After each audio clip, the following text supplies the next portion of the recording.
Hey guys, welcome back. I have kind of a personal philosophy that if you complain, the universe will give you stuff. And my family used to laugh about that, but I've kind of noticed it's true.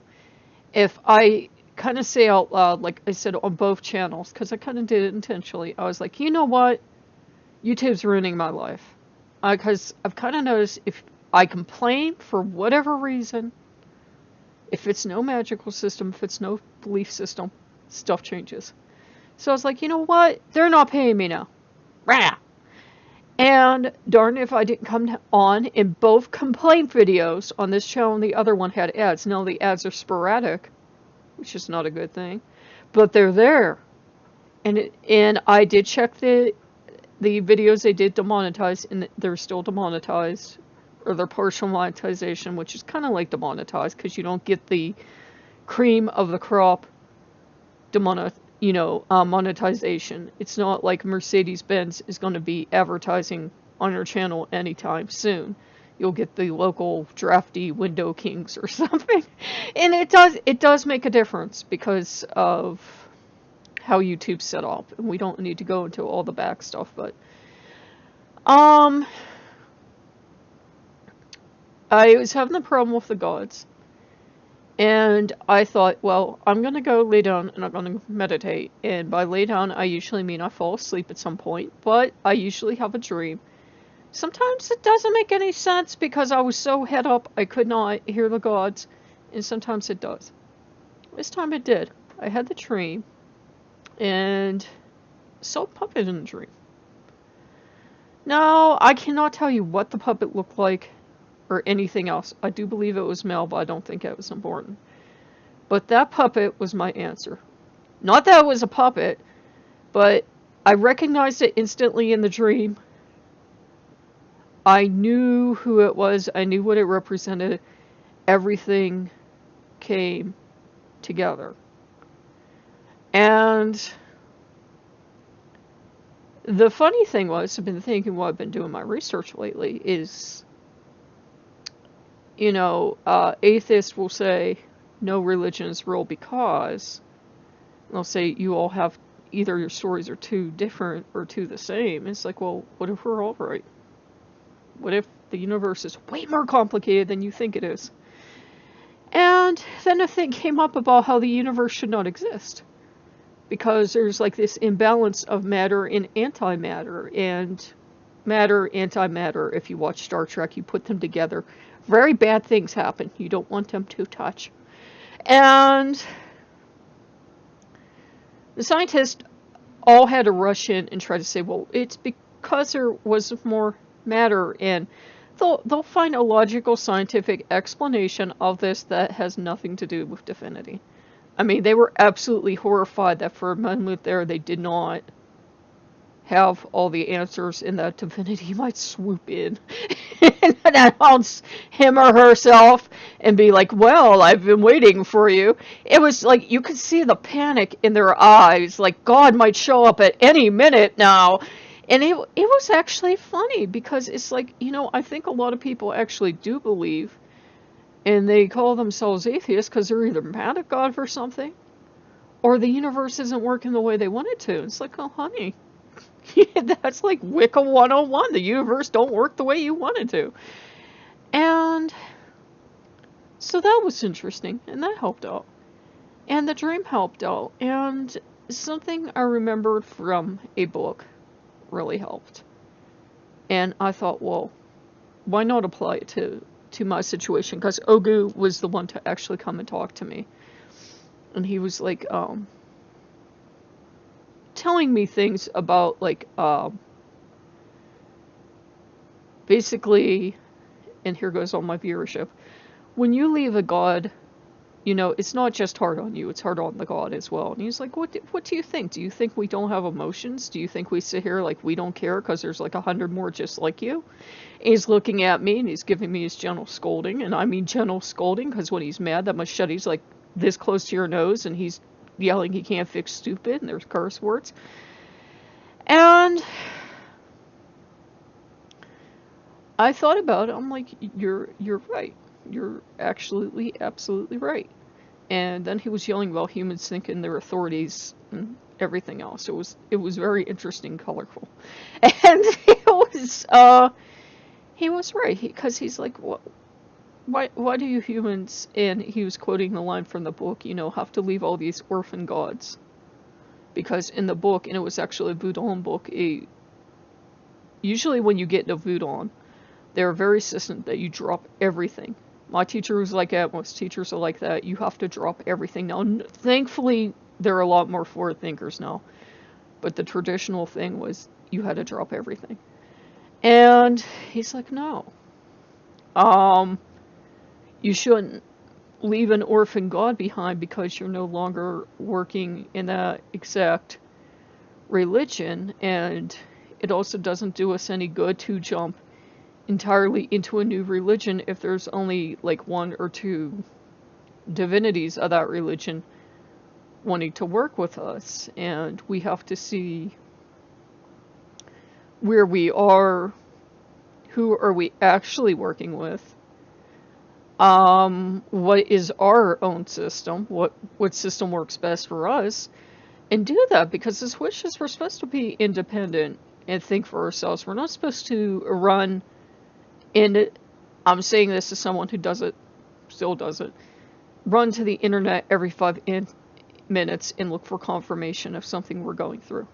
It's good to know other people have gone through it, and that's why I share a lot of stuff on videos, but at the same time, we don't want to get stuck in that trap of there has to be X amount of people, or I need this sign, or something else. Sometimes you just have to have a little faith.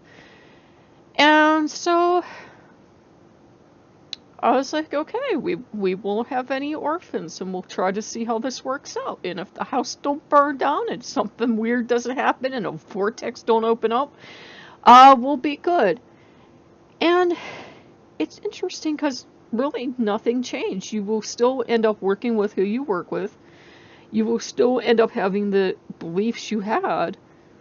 It's just you will leave the opportunity for future communication, future help, and it really calms you down and it takes the edge off. It's no longer us and them, it's just entirely us, because no one religion should be fighting with other religions. I don't care what our religion is or what our spirituality is. The moment we go to war with other people, we are doing it wrong. And I'm probably gonna get a lot of hate for that, I know it. But,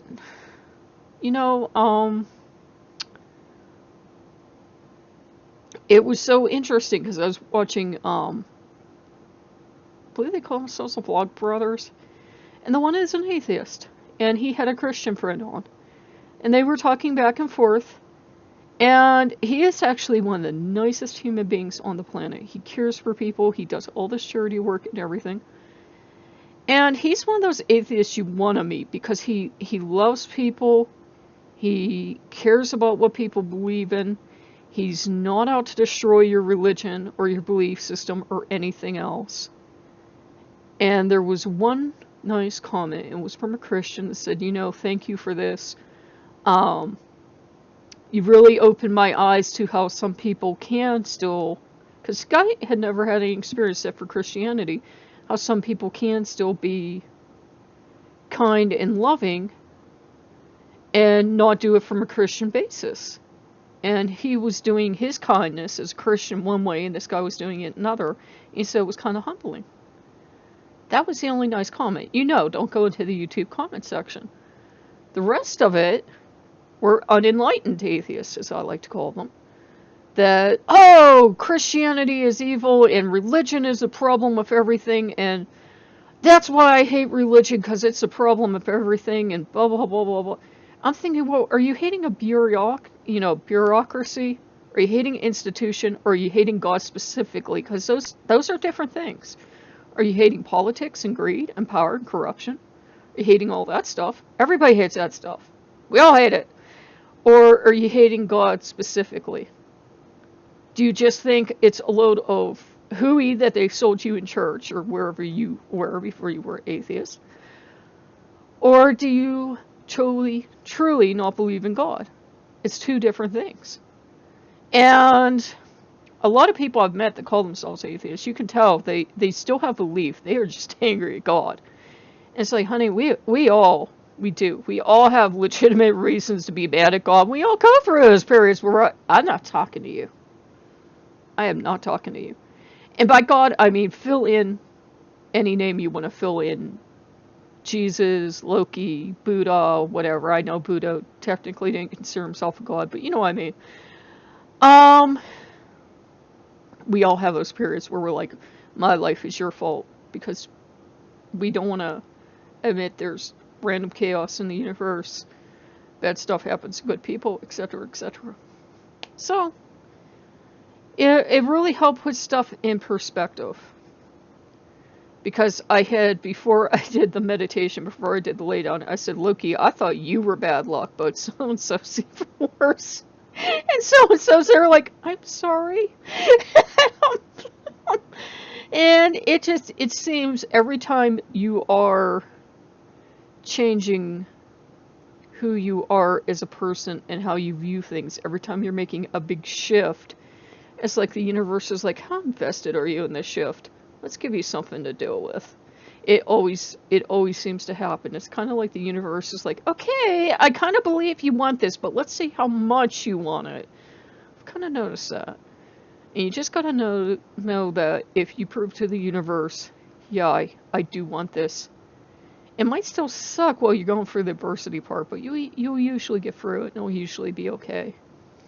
So I hope you guys are enjoying that. I've been kind of chilling out to Abraham Hicks. As always, just because I mentioned someone, I did not say just sell all your possessions and go invest in something. But I listen to a lot of things. I'm kind of trying to wean myself off the creepypastas and get like a 50-50% mix of inspiring, uplifting stuff and creepy stuff. That way I kind of have that inspiring, uplifting stuff coming in from various sources, and I'm not so worried about the negative stuff that's going on in my life. So I hope that helps. And Loki's very pleased with himself. He's all in fluff fox form and very pleased, because I think parties involved played a decade or so long two-man grift on me, and I think the part of my journey was the painful part of going down a path that didn't feel right for me, and because I was listening to other people, and then when I was finally ready to accept that, you know, it's all entirely on me, then everything came back together, which it should have been, and it could have been from the first place. But, and of course I reached it in the most unspiritual way possible, of if other people don't like what I do, they can floof off, which YouTube's going to demonetize me for, but I don't care. But yeah, I don't come to things from a spiritual, beautiful, uplifted place. I come from it from the cranky, mind your own business place, but I get there. Okay, guys, so if you like what you see, like, comment, subscribe, and I will see you later. Bye-bye.